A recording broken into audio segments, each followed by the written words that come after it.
This week on the Red Sneaker Writers Podcast. My other advice to writers too is I always say protect your candle, which is I always imagine, I always think of Nicole Kidman and the others, people running around in a drafty Victorian house with a candle, and they have to protect it. The candle is your writing and your dream.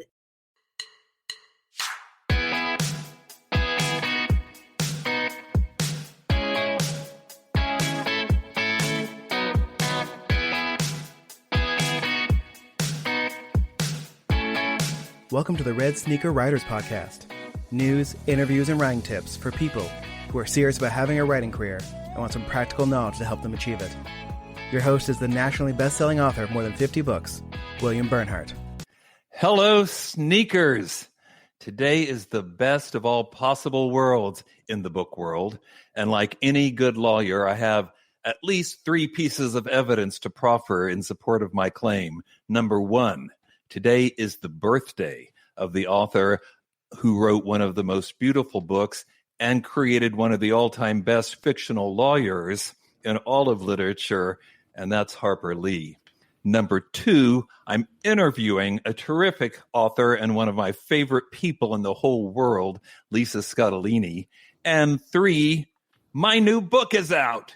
You knew this was going somewhere, right? Of course, this is it. There it is. Thank you, Jesse. Splitsville is now, well, actually, it's out on pre-order, but, you can find it and order it. This is the first book in a new series featuring a new character, Kinsey Rivera, although not totally new. If you read my last book, Final Verdict, Kinsey makes a sort of guest star appearance. She's the live streaming lawyer who was giving Daniel Pike grief while he was trying to kite surf. Well, now she's got a book of her own. She's working in a Seattle law firm that specializes in divorce cases, hence known about town as Splitsville.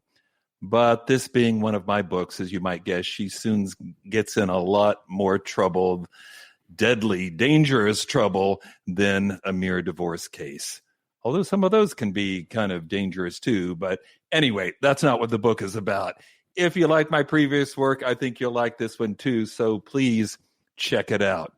As usual, I'm joined by my sound genius, Jesse Ulrich. Jesse, how's life in Tulsa today? Hello. It's good. I mean, we've had a weird couple of weeks where it snowed one day, and then a couple days later it was 80. So that was something. But I'm ready for it to be weather where I can sit outside comfortably for more than it's almost May. It should be time for that, shouldn't it?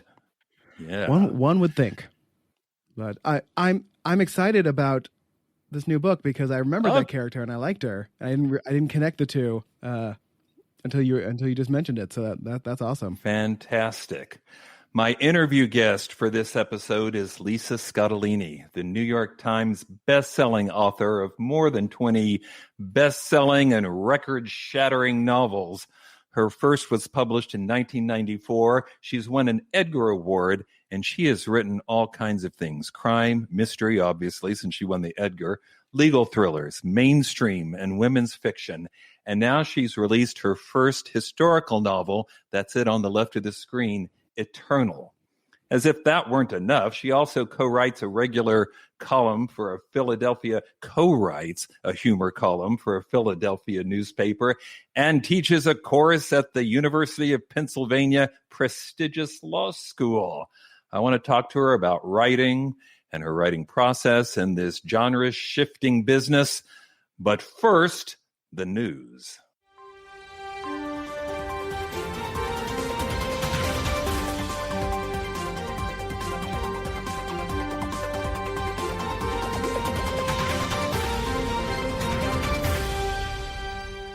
I've got 3 news stories for you today. First 2, I think, may be surprises. The last one, a very pleasant not surprise.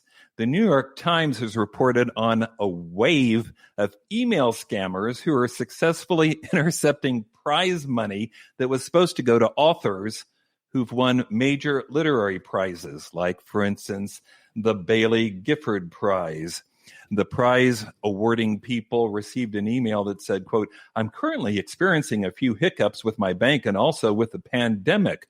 Could you please send my prize money to this PayPal account?" Supposedly from the author who won, but actually not.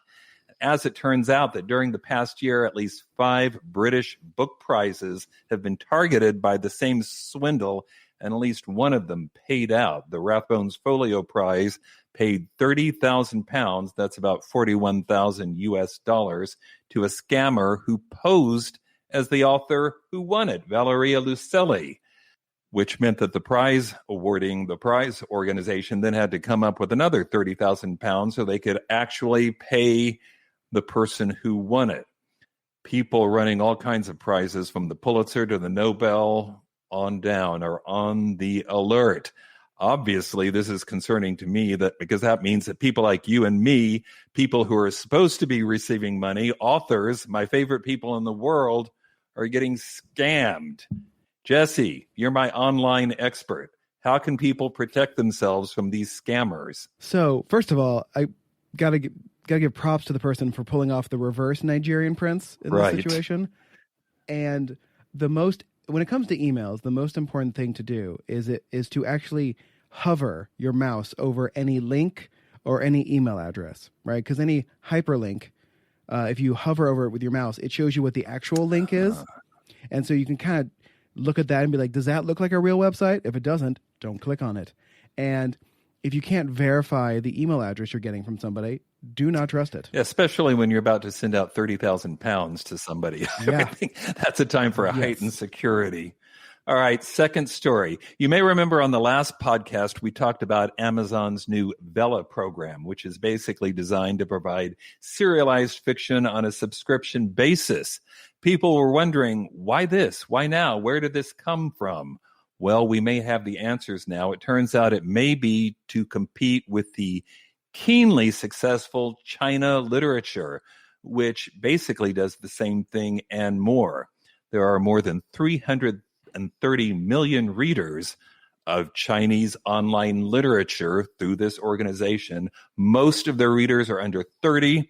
They tend to favor popular fiction genres, fantasy, science fiction, mystery, romance, and they tend to read on their phones, often reading short or serialized fiction. They're growing and getting bigger, and now they've targeted America. In fact, China literature is now actively wooing American authors because, as you can see from that chart from Forbes that Jesse put up, although they have more work to sell, more work in print than Amazon, something I wouldn't have thought possible, but Amazon has more authors as a result of Amazon's KDP program, which allows people to self-publish their own work. So China Lit's trying to get into that business and steal some of the American authors away. They've had great success with serialized fiction.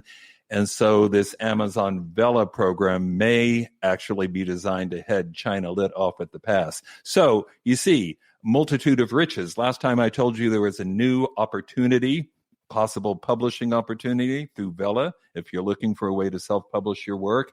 Now it looks like there are at least 2 opportunities, Vella and China Lit. Okay, one last story, and this has to do with a study, really the report of a series of studies from Healthline. They have reported, hold on to your hats, reading books positively affects your life. You're thinking, I already knew that, right? You've known it all your life probably, but now there is hardcore scientific evidence. Healthline reported on a growing body of research that indicates reading is literally good for you. Reading literally changes your mind. They've been using MRI scans, and they've confirmed that reading involves a complex network of circuits and signals in the brain. As your reading ability matures, those networks get stronger and more sophisticated. So the brain scan showed that throughout the period when you're reading, when anybody is reading, and for days afterward, brain connectivity increased, especially in the part of the brain that responds to physical sensations like movement and pain.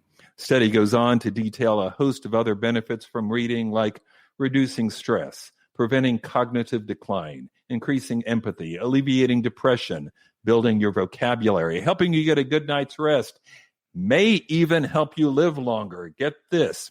And this isn't, pseudoscience. This was a long-term health and retirement study that followed over 3,600 adult participants for 12 years, but found that those who read books lived longer than those who either didn't read or read magazines or other less immersive media. The study concluded that those who read more than 3.5 hours every week, I bet that's you, right? More than 3.5 hours every week. Those who do were 23% more likely to live longer than those who didn't read at all. Well, again, this is probably no surprise, but it may help you understand and explain why you're doing what you're doing, why you're trying to write, which is probably the hardest thing in the world, second only trying to break into the world of writing. Yes, you've got something to say, and yes, you want to participate in the great conversation, but now you know that the benefits of getting your story out there so other people can read it are even greater than you may have realized. And speaking of reading, I've got a friend who has a wonderful new historical novel out, and I can't think of a better way to increase your lifespan than by reading Eternal. The tagline for this book is, "What war destroys, only time can heal." Lisa, are you online with us? I am. That's so interesting what you said about reading. I agree. I concur. Yeah, Great. I hope the word gets out, right? Yes, absolutely. And it's great to see you, my old friend. You too. Okay, my traditional first question for this podcast for interview guests. If you could give aspiring writers one piece of advice, I know you could give many, but if you had to narrow it down to one piece of advice, what would it be? It would be just do it. That is what I say to myself all the time, 33 novels later. I think there's an aspect of writing, and that's why I think it's so great that Red Sneakers, that you're doing this podcast, because I think of it as behavioral. In other words, you don't want to overthink this. You need to just start to do it. And I could elaborate on that if you want, but the idea is basically that you just sit down and you start. And I'm a big fan of word count. So you give yourself whatever word count you can do, 100, 50. And you do that no matter what. And you don't worry about if they're good words. They don't have to be good words the first time around. As Anne Lamott says, that's good. Right? They can be terrible. Good. Yes. No one will know. But you just get them down and then you get it good. That's how I think about it. And that's how books get written, right? You do that every day or as close to it as you can. And eventually it adds up. It's kind of a miracle because honestly, I don't know what I look back and I feel very lucky all the time, but I look back and go, when did this start? It's like, how did I get so many books written? And you just go, you just do a little every day. It's just like, when you have to clean the house, it's overwhelming if you look at the whole big task. But like they always say, break it down. And writing is no different than that. No different at all. I think I shorted you in the introduction. I said more than 20 books, but it's more than 30, isn't it? It is more than 30. And 8 or 9 nonfiction memoir, just like humorous stuff that I do with my daughter. Collections of those columns from the newspaper, right? Right, the Philadelphia Inquirer. And the truth is, anyone listening, all writing feeds other writing. None of it's wasted. None of it. Right, and there's some value in keeping it going, right? Keeping the writing mechanics moving forward. Right. Because I find that I'm kind of a normal, insecure person. So I find that if I don't write for a while, I get a little bit of a fear builds up. I'm like, oh, this is going to be hard. How am I going to do this? And I just say to myself, just do it. Just do it. Get out of your own way.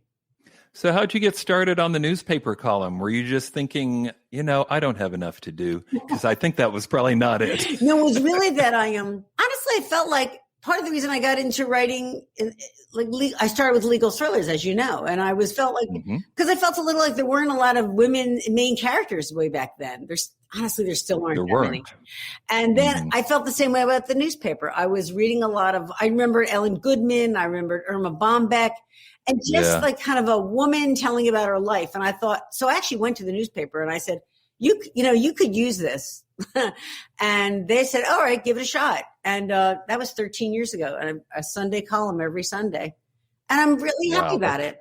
It's just fun. That's a bunch. That's 52 a year. That's a deadline.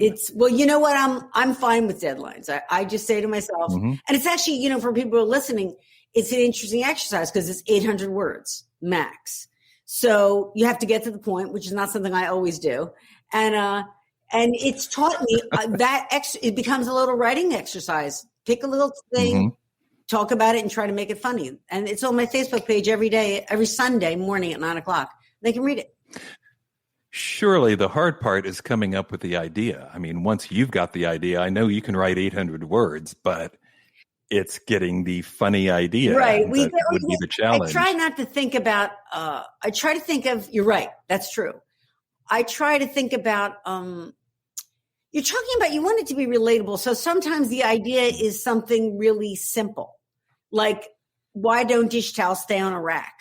Now that's not going to change the world, but like I just wrote Eternal. That's about drama. That's fascism, a love triangle in World War II. Not everything has to be that.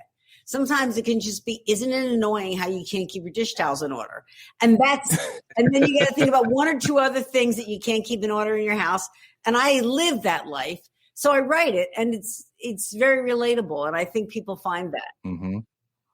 Yeah, that makes a lot of sense. Okay, let's talk about, this new book and what led up to it. You are pretty classic at this point, genre hopping. You've done almost every kind of writing there is to do, which is, of course, exactly, you go to conferences, including even the one I host, WriterCon, and you'll sometimes hear people say, oh, don't genre hop, publishers won't like it. I've heard agents advise people not to do it because it confuses the audience, and yet here you are, you've written crime and mystery, legal thrillers, like you said, mainstream fiction, humor, exactly, nonfiction, women's fiction, and now historical novel. What you just can't be pigeonholed, or what's driving this? Well, I think or it's also that, yes. And I don't want to gainsay other advice, because I do think probably in the beginning it is a good idea to sort of, and generally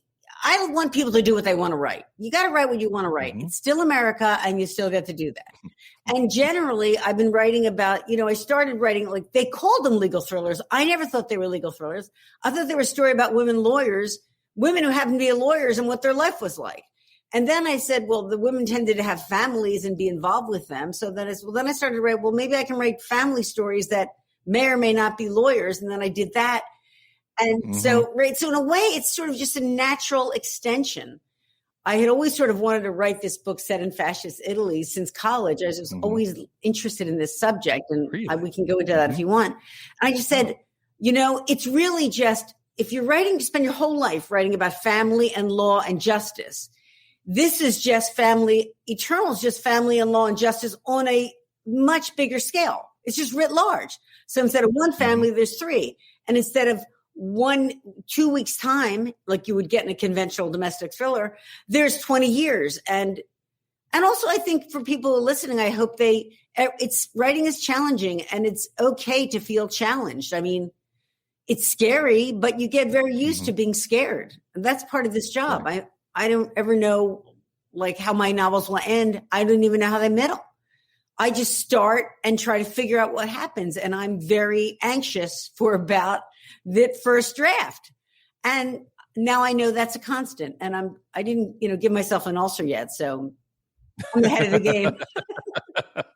But so this book is like 30 years in gestation, or like 40, seriously. More. Yeah. Because long story short, it was a college course that I was lucky enough to take with Philip Roth, who taught at Penn. Wow. And it was about the novel, and there were a lot of novels about the Holocaust, and also memoir. And he introduced us to the work of Primo Levi, the Italian Jewish chemist who survived Auschwitz. And I was like, I'm Italian. I was like, I thought I knew a lot about Italians and Italian history. And I thought, this is so interesting. And then the more I learned about it, I said, this is sort of a true life event that a lot of people didn't know about. And I said, I'm going to write about that someday.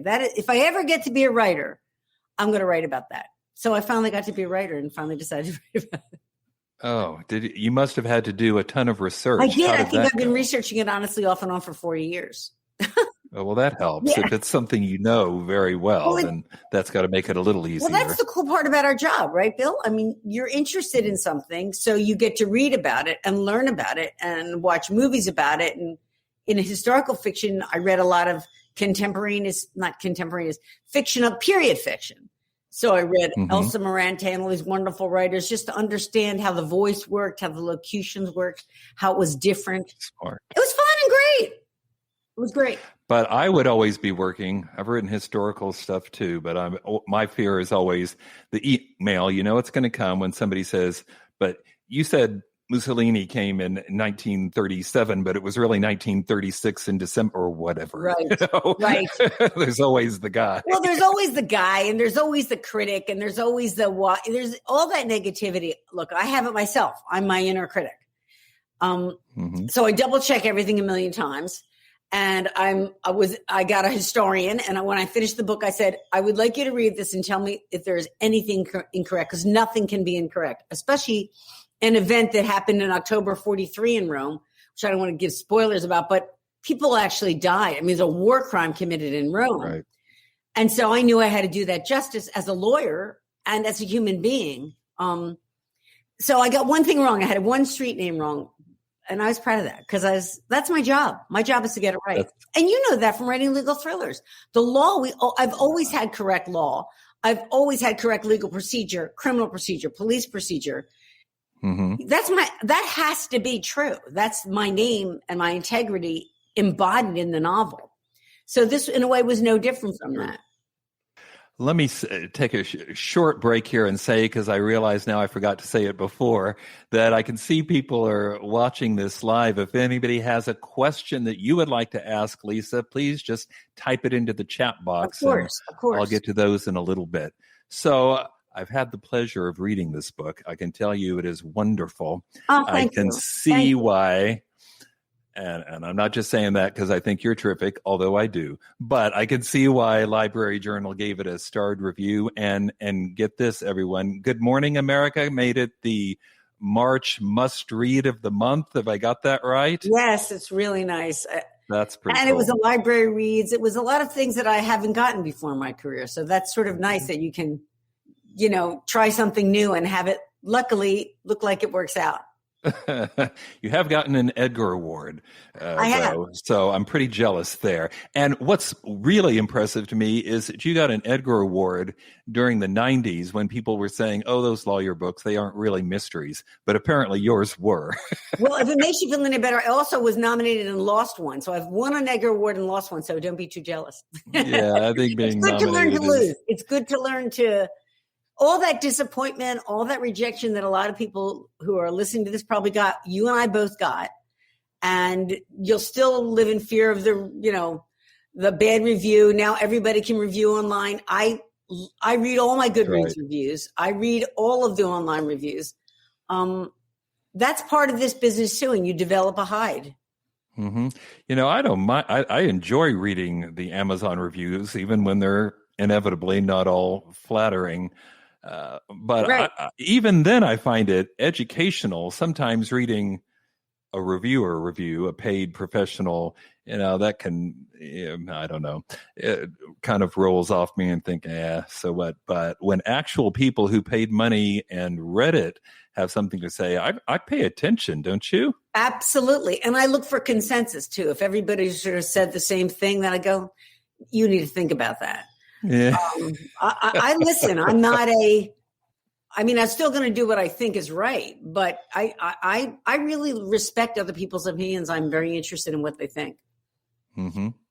Let's talk about Eternal a little bit more. This, I think I was starting this sentence before and got waylaid, but it's a beautiful book and very heartfelt, very romantic. You've got this sort of triangle of affection going on with the three lead character. It's not a romance novel, but it is romantic. Is that fair to say? Where'd that come from? I think I know, because I haven't had a date in about 85 years. I mean,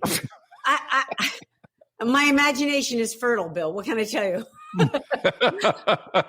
way I look at it, this book is about, as you say, it's a love triangle set in fascist Italy, and it's about the rise of, against the backdrop of the rise of Mussolini. And I started to feel like what this book is really about. I can tell you the moment I thought it, because you have to, you think about it, what kind of quote you want at the beginning.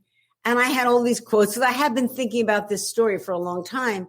And then I came up with just love conquers all. And when I put it on the book, I said, that's a little hokey. Like, you should be able to think of something cooler and a little more esoteric and that way more impressive. And then I said, no, that's really the message. So in a way, to counteract all that fascism and that hate, the book is really about love and the power of love. And it's not just romantic love, because these are three young people and their families, and they all love each other. They grow up as best friends. The Gentile family stands by the Jewish family when the anti-Semitic laws are enacted. There's friendship love, there's romantic love, there's mother and daughter love, even though it's imperfect because Elisabetta, kind of the main character, doesn't have a very good mother. But so it's really about I think when I think about it now, it's really about the redemptive power of love. It's kind of uplifting, even though it's sort of a dark era. Right. What war destroys saves or heal or something like that. Yeah. Love heals. I mean, love heals. I was talking like there are only three characters in this book, but far from it. When I opened it, and right at the front, you see here's the dramatis personae, and I thought, oh wow, this is going to be complicated. But I always wanted to do that in the book. I always wanted a map and a dramatis persona, and there's not that many characters, basically three main families. Right. But I was like, I'm the kind of, I read a lot and I sometimes forget where I am and I want to go. I'm the person that goes to the front of the thing and says, who's that guy again? And so for that person, I was like, okay. You got a place to look. Flip back. Yeah, it's or fun. If you're on an really fun ebook, I don't know. You swipe back to that time. I thought it was, it's old fashioned in a way. It's kind of a harkening back, which seems appropriate for this book since it is historical. You say that. Here it is, right? Yeah. Now, I will tell you, while we're talking about books, I asked for a paper. I wanted it to feel soft. I wanted the whole package to feel old-fashioned. I also had a hand in picking the font. Really? I did. I said, I want this to feel like an experience, just in the same way. For example, you probably talk to your people who listen to your WriterCon and also to the podcast about voice. And I had to sort of not write in voice of my voice is fairly authentic to who I am and who contemporary characters are. And you can't use contractions. You can't do any of this stuff. I wanted them to enter the book. And there's the map, which I found online on Etsy from a map from 1928. Really? I mean, really. And they were nice enough to give me the rights. And I wanted it to be an immersive, go back in time experience, and it's tactile. So that's what a control freak I am. You even controlled what temerity. You even chose the font. I mean, I'm telling you, I've learned to make my voice heard. It's not easy, but usually they don't really care what the font is. And you have some rationale. They're willing to, I mean, they're a wonderful publisher, Putnam. And they you want to put a map in? All right. And it was super nice of them. And it really makes a difference to me. It made a difference. And to the reader, I believe. Well, it's probably not that anybody felt like you were interfering. It was more, we didn't think of that because, they're publishing a lot of books this month, but you're publishing one. So right, exactly. You can give it more attention. You've waited 40 years to write this book. Like, believe me, I'm all over this book. I did a lot of different things marketing this book that I've ever done before. And we can talk about that if you want. Oh, please. Let's hear about it. What's the marketing? Well, what happened is the pandemic intervened, and I had gone to Italy for these research trips, and I went on the biggest one in 2018.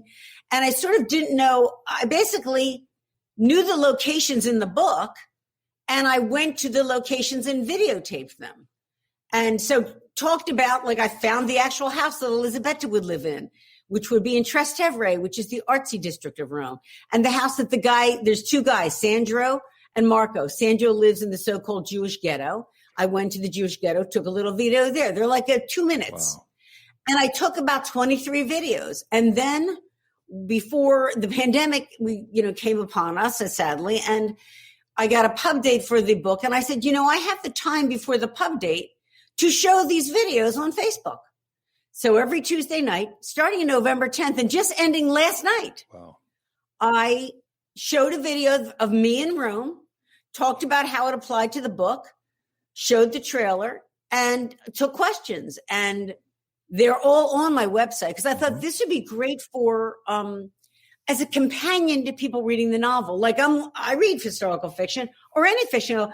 Gee, what's her house look like? Well, I described it. Yeah. But if you want to actually see it, and who doesn't want to go to Rome, especially when you're not allowed out of your house without a mask? Right. You'll look at it.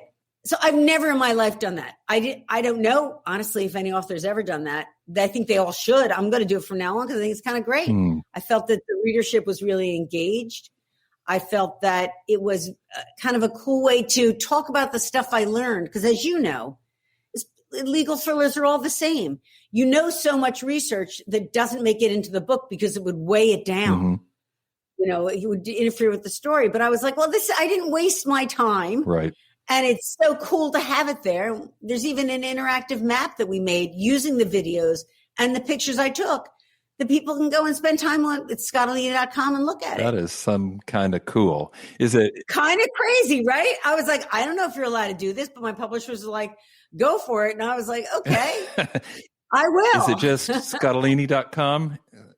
Yeah, it's Scottoline.com. And the videos are also on my Facebook page. And every Tuesday night, they're there. Okay, fabulous. Crazy. It was crazy, but fun. We'll put that in the show notes.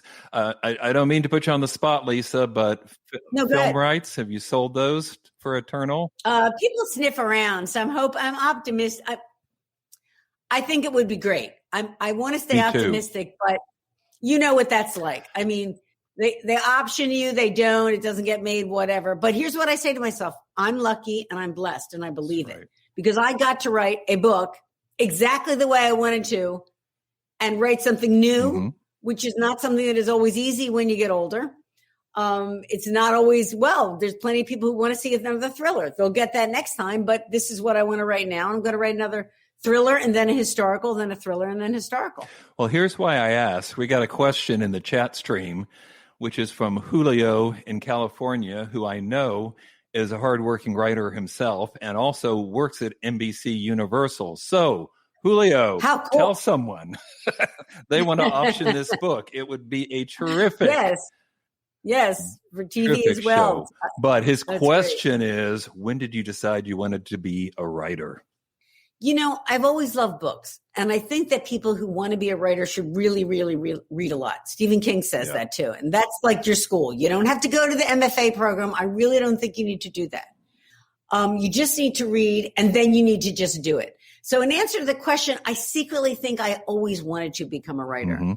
And I just didn't have the nerve. And my family didn't have a lot of money. So when I was good at English and got good grades, I was like, well, then you go to law school. And I was always interested in justice, which is why I'm still writing about justice. So this is sort of the long answer to Julio's questions. I think a little bit I said to myself, when I got my first divorce, my life kind of fell apart. I was divorced. I had a young child. I was a single mother and I was really, really broke. And that was when all of my plans about being a lawyer and everything kind of got scuttled. And I said to myself, well, you always wanted to try to be a writer. And also now that you're a single mom, you can't really be a trial lawyer. At least I didn't feel that I felt that I wanted to stay home and raise her. Right. So it was a personal goal for me. And I said, now you should try to be a writer. And I was looking around, I was reading John Grisham, a lot of wonderful legal thriller writers and no women, really at that point, no women lawyers, no female lawyers. And I said, I can do that. I can contribute that. And maybe that's why I'll get published. And I had 5 years of awful rejection. My favorite rejection letter, which I always love to quote to give people hope, was from a New York agent who said, we don't have time to take anybody else. And if we did, we wouldn't take you. That seems unnecessary. I know. Very unnecessary to be mean. And I hate that. And that's why I always want to encourage people because, I see that guy. I saw that guy at Book Expo once when I was the keynote. I was like, dude, remember me? Because I I'm still mad. I bet he's sorry So now. that's a long answer to poor Julio about like so there's when I knew, which was early on, and when I finally went for it, which was when I was about 30 something. So we know you write regularly, probably every day. Every day. Do you have people in the chat box are talking about what a mean rejection that was? They're horrified. Well, I like Calvin who says you seem supremely confident. That's so no. I mean, I'm only coming off that way. I tried to get my hair, blow it out, and everything. Calvin, I am not supremely confident. On the absolute truth is I'm insecure, and Bill knows me, so he'll know I'm a very normal person. I always think every day it's a blank page. What am I going to do now? So please understand. That's why I think it's so great that Bill does this, and he's such a natural person without pretense. Please understand. We all feel the same way. So your question, Calvin, was, have you ever had to deal with imposter syndrome? I feel like, I guess imposter syndrome is you think you have people fooled. I don't ever think I have anybody fooled. I always think I'm always happily surprised that they like it. Like a lot of times like, wow. Like sometimes I read my reviews on Amazon or on Goodreads or if I get a media review, which is wonderful. The Washington Post said wonderful things about this book. And I was like, wow, this is great. I'm just always really happy. And but I'm the surprise ending. It's like, wow, who thought of that? So I try, but I do think, and honestly, I think all of us have those negative voices because writing isn't something that generally people encourage you to do. And the world isn't always going, yeah, give it a shot, kid. And I always think my other advice to writers too is I always say protect your candle, which is I always imagine, I always think of Nicole Kidman and the others, people running around in a drafty Victorian house with a candle. And they have to protect it. The candle is your writing and your dream. If you want to be a writer, you have to protect it. You have to protect your time. And you have to protect your wish. You're allowed to want to do it. You're allowed to, even though you have a mortgage and responsibilities and kids. And so all of that negativity, you visualize it. I visualize, picking it up and putting it to the margin. It's just not going to get in my way. And I do that every day. Every day. That's great. So that's sort of where I was going anyway, asking about your writing process. Do you have, give us the quirky stuff. Do you have a blanket? Do you have a cat that sits in your lap? How do you do it? Stuff, babe. There's a lot of self-talk. I do 2,000 words a day now because I have the time. And I live alone. I'm celibate. I mean, so I'm sublimating actually. But I live on a farm. I do some farming type stuff. I got 4 dogs. I have 2 cats. And I settle down around 9:30. I give myself a little time on Twitter and all that BS time sucky social media that we all love. Right. And then I settle down. Right. I do 2,000 words. Sometimes I'll be done by 6. That's about 10 pages. Sometimes I'll be done by 11. And I do that every day until I have a first draft. So seriously, would you stop after 2,000? Even if you're like a page from the end of the chapter, would you stop at 2,000 words? Honestly, yes. Wow. Because secretly, my office is upstairs, although I work anywhere in the house. I'm in the kitchen now.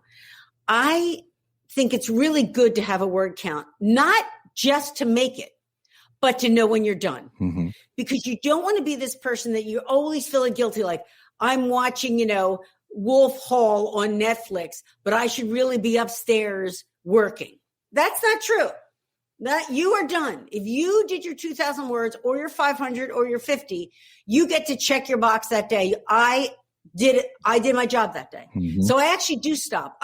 You wouldn't even believe it, Bill, but I watch that word count thing like it's my blood pressure, man. I'm like, okay, what? I rarely go over it.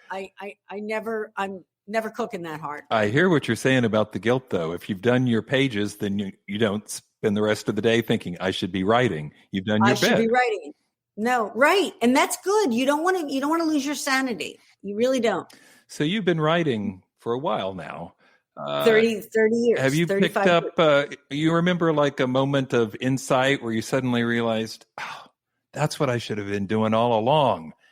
Only as far as time management. It's probably boring, but if people call and stuff, I used to drop everything Now I don't. Now I am a bitch. And that's what you feel like if you're a certain kind of person. You're a nice person. If you're nice, you feel bad when you set limits. At least that's my experience. So I have learned to say no. For a long time, I didn't. And then I'd be up at midnight going, oh, I've got to get my word count in, and I wouldn't be as fresh. And I finally said, Lisa, it is okay to make this your priority. Mm-hmm. And I have friends, I'm lucky enough, and they'll go, do you want to go to lunch? They used to say that. I would go, I would love to, but I can't. Or even on the weekend, I'm not running around during the day. It alleviates my own anxiety. And it also is a job. It's very hard, especially for a long time. For the first 2 years, I had a day job. I was a law clerk. Right. And so, but I think it's a really good lesson, because that light went off when I finally said, you're allowed to prioritize yourself. Everybody else does. You're just picking up the phone and they're calling you. If you were in court, they could not reach you. And in the days when I had a secretary, she would go, sorry, she's in deposition. Well, guess what? Mm-hmm. So the revelation is you want to work as hard for yourself as you did for somebody else. And I worked very, very hard for somebody else. The enemy nowadays is this device. Right. Mm-hmm. Right? The phone. You got to go, I'm sorry, I'm unavailable. Because normally when people are calling you, it's their agenda. And what you have to do, look at me getting all preachy, but I'm a mom too. Right. And I want people to achieve their dreams. Mm-hmm. If you keep answering someone else's agenda, you cannot prioritize your own. And also vis-a-vis what you said at the beginning, I thought was so true about, I honestly conceive myself as a person who's training my brain. I'm training myself to center, focus, concentrate on the long form over a long period of time. Mm-hmm. And you've read the studies now, because now they came out, that say if you keep looking what's on Twitter, what's mm-hmm. happening with Kanye, what's happening with politics, you start to wire your brain to become distracted. Right. And you cannot produce you must focus when you're writing. Stephen King said it best. He said, you imagine the scene and then you reproduce it for the reader. That is really, really true. Yeah. So you have to immerse yourself in this world of imagination, and you can't do it if you're going to look aside. Right. So even if you only have an hour a day, get up at 5, get up at 6. I used to do that. Or write when the house is quiet, write on your own rhythms, but focus and then write. You're entitled to it. Yeah. Look at me, vote for me. I just want people to know that. I think there's so much practical information that mm-hmm. that I've learned, and that I know other writers, when I'm on panels, I go, oh my God, they're right. They're right. Mm-hmm. You have to say it out loud. I would assume you've got a focus to do anything well, but there's no way you're going to write a book if you can't shut off outside interruptions, right? Right. I sometimes get chastised by my sisters. So how'd you miss the call? I've been calling. Well, the ringer was turned off. That's how I didn't hear it. I'm sorry. I love you. I just can't drop everything, because then, as you know, and they probably know too, you go, well, where was I? What was it? What was the mood? The tone changes. Mm-hmm. There's a shift. You can't pick it up. Right. It isn't making donuts. It just isn't time to make the donuts. It's different. Someone in the chat stream is talking about your daughter, who is also a writer, published her first book last year, I think, and it's coming out in paper in June. I have it here, hoping you would ask. Ghosts of Harvard, she's my co-author for our humorous books together, but she wanted to write herself, and she wrote this novel, and it's really wonderful. The reviews were wonderful. Reviews were wonderful. Yes, it's going to be out in paperback in June 22nd. I think people would love it. It's kind of a psychological mystery and a thriller and a family drama all wrapped in one. That's why I think your initial point was so right, Bill, about genre swapping. I mean, who's to say what the genre is of anything? I just think it needs to be a really great story, well told and not boring. That's my touchstones. I don't think readers and fans are nearly so locked into one. You must write this pigeonhole as publishers sometimes think. They just want a good book, and they know you know how to write one. So exactly. Can you tell a story? Ann Beattie says it's a unified consciousness. Just tell a story. And when I wrote Eternal, I said, you have to write this at the pace of a thriller. You cannot You can never be boring. And it is. Thriller writers know how not to. Well, thank you. Yeah, that's all in the editing. I should clarify that. I wasn't saying it is boring. I was saying it does have the pace of a thriller. It is not remotely boring. But what was that like? So your daughter comes in and says, I'm interested in writing, and how difficult and fraught with risk that is. How did you respond? Well, she never really we're really close. We're best friends. And I knew she was thinking about it. And I think it's great. I think it's also interesting because to a certain extent, like my mother told me, be yourself. My mother barely graduated high school.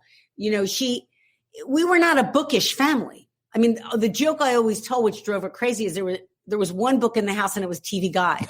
Now, she hated when I said that, but it was true. So Francesca, my daughter, Saratella, did grow up in a house that's full of books. I mean, they're everywhere. Right. And, so I wasn't exactly surprised, but I'm proud of her. She'll, like any child, now she's 35, all our kids find their own voice in their own way. Right. And I'm such an Italian mother. My father used to come to my signings, and when somebody said, "You must be so proud of your daughter," and he said to her, I heard him say this, I'll never forget. He said, "Lady, I was proud of her the day she came out of the egg." And that's, my family was like that. Like, we love you. You don't have to get A's. You don't have to make money. You don't have to do anything. And I feel that way about Francesca. So I wish her luck. I think it's like any job, as you know, it's hard work and you do it every day and you just take yourself to work and try your best and be yourself. That's terrific advice. So what's next? So you've written just about everything there is to maybe not how-to books, but everything else I can think of. What's next for you? I think, I'm in the middle of the next domestic thriller, which is kind of fun after Eternal, because Eternal had, it was, I loved how swept away and transported I felt. And it took me a little while to expunge it. In fact, we were talking earlier before, because I've become a great fan of audiobooks. Mm-hmm. And the audiobook of Eternal, I've never listened to an audiobook of my own before, because you think that's a little weird. But you realize what a different, or maybe egomaniacal, but you realize what a different, these readers were so good. It's Eduardo Ballerini, who is reading the Divine Comedy, which I'm also listening to, and Cassandra Campbell. So it's these three these voices. They voice everybody, and you realize it's a performance.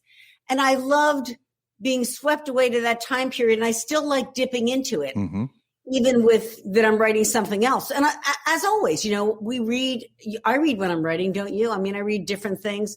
So I feel really lucky to be able to, I'm going to do both. The reception to Eternal was wonderful. And happily, I'll go return to historical fiction after the domestic thriller. And they all feed each other, because I find myself writing a thriller differently. Now that I've had a historical backdrop, I said, give us a little, this is me talking to myself. Give me a little, right, There's nothing wrong with that. What can I tell you? Sometimes I'll say it out loud and the dogs will look up like, oh God, she speaks, but I'll give a little backstory more than I would have, when you write, especially a book like Eternal, where I'm sort of trying to say something about time with that title. Mm-hmm. And you start to come to the conclusion that time is really, to a certain extent, conflated. So the present and past and future all are one. It's true in a family. I'm a lot like my mother and I'm a lot like my daughter. And what's the difference of time? It's a distinction without a difference, as lawyers say. Right. So when I was writing this thriller, I said, give us a little backstory on this guy. Tell me a little more. And I never would have done that before Eternal. I never would have done that. Mm-hmm. I would have given a little, but now I'm like, you have a little, and it enriches it. It gives it a layered story that I might not have before. All writing. My first novel was never published. It was roundly rejected. And then I lost it. I don't know where it is. Seriously? Yes, it was on these little discs, the old discs. Yeah, it's gone. But the truth is, and I want to say this for people who are listening, no writing is ever wasted. It teaches you to write. You learn on the job. Right.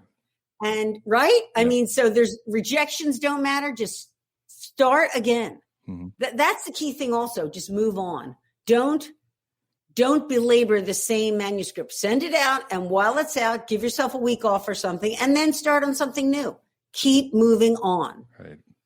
Lisa, I could talk to you all day long, but I That's because I never shut up. No, it's because you've always got something terrific to say. But I suppose I should ring the curtain down on this until maybe we can have you on again when that domestic thriller comes out. I would love it. Thanks so much for coming on this podcast. Really appreciate it. Thank you so much, Billy. It's always great to see you, and I really appreciate it. Good luck, everybody. Go for it. Excellent. All right, a couple of quick parting words and then we'll be done. I mentioned last time that I'm teaching these online lectures at Context Learning, doing an actual course that starts on May 1st, Saturday, on the great mystery novels. It's like an online book club. We're going to read a different mystery novel, starting with The Moonstone by Wilkie Collins, the first ever detective novel.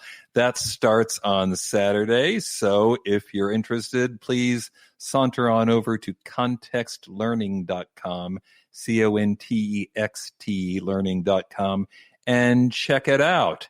I already mentioned that Splitsville, my new novel, is up for pre-order, so please take a look at that.